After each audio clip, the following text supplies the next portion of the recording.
Welcome back, my magical friends. Today we descend into the depths, the hidden corridors, the places where powers whisper. And yes, we are stepping into the mystery of the Slytherin house. Now, Slytherins get a bad reputation. It's the house of dark wizards of ambition and danger. But if we stop at that surface story, we miss the greater truth. Slytherin represents not darkness for its own sake, but for the necessary shadow work of the soul. Let's explore the myths, the astrology, and the sacred wisdom that reveal Slytherin's true heart. Slytherin's mascot is a serpent, and in the Bible, the serpent in Eden is seen as temptation, cunning, and danger. But in other traditions, Hinduism, and Egyptian myth, and even alchemy, the serpent is sacred. The serpent sheds its skin, symbolizing death and rebirth. In Hinduism, the Kundalini serpent lies coiled at the base of the spine, representing the life force that rises through spiritual awakening. In ancient Egypt, serpents were guardians of sacred knowledge and cosmic power.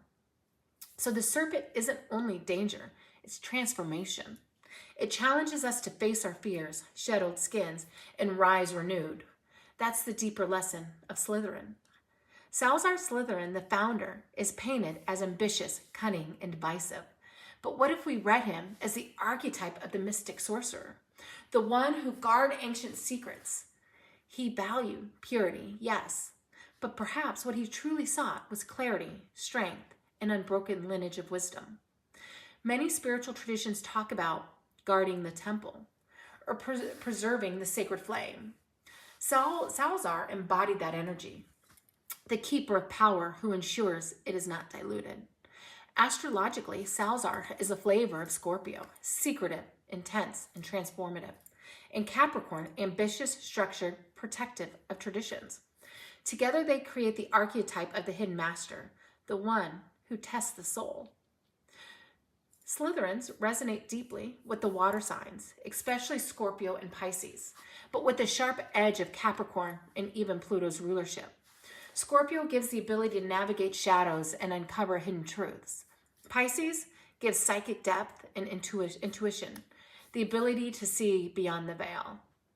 And Capricorn, they give the iron will to climb to the top, while Pluto, as ruler, brings power, transformation, and confirmation with death and rebirth.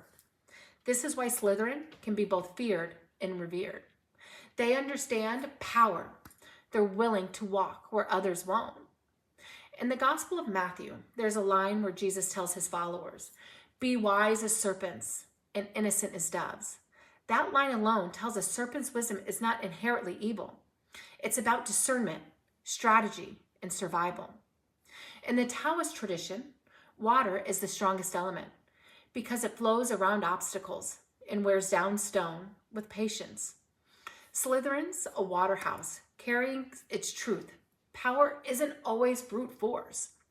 Sometimes it's subtle, silent, and inevitable. Yes, Slytherin's shadow is ambitious, unchecked. Power that consumes, control, and corrupts. But its gifts?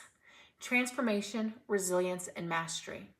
Think of great Slytherins, not just Voldemort, but as Severus Snape, a man who lived in the shadows, yet whose loyalty and love ultimately transformed the entire story. That's the serpent's paradox. Feared, misunderstood, yet carrying within the medicine of transformation. So, when you think of Slytherin, don't just think of dark wizards. Think of serpents in the myths, guardians, healers, transformers. Think of Salazar as the keeper of deep magic. Think of astrology of Scorpio and Pluto, which teach us to embrace death and rebirth cycles. Slytherin is not a simple house of ambition. It's a house of alchemy. It calls us to face our shadows and emerge with power, clarity, and transformation. And if this dive into Slytherin's secrets spoke to you, if you felt that serpent energy stirring within you, go ahead, hit the like button and subscribe for more Harry Potter wisdom, where we'll continue unraveling the myths, stars, and sacred stories behind the wizarding world. Because remember, the serpent doesn't just whisper, it awakens.